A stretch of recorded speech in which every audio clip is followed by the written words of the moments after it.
بسم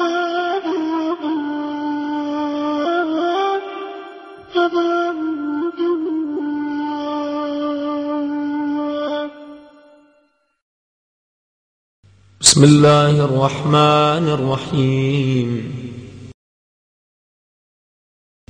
اللهم صل على محمد وآل محمد. إلهي عظم البلاء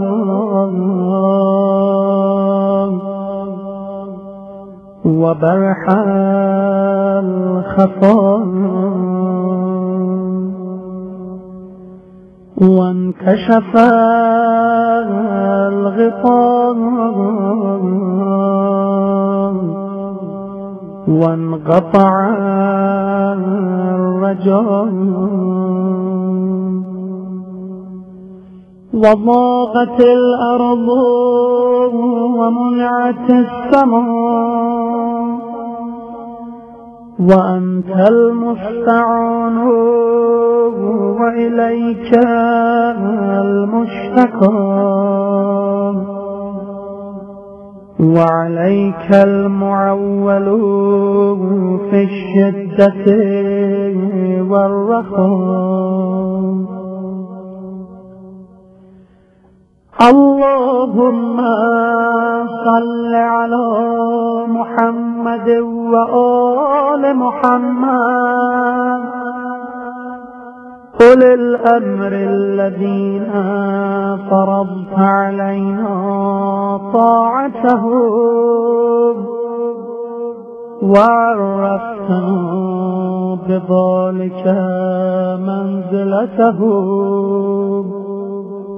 ففرج عنا بحقهم فرجا عاجلا غريبا كلمح البصر أو هو أقرب. يا محمد يا علي يا علي يا محمد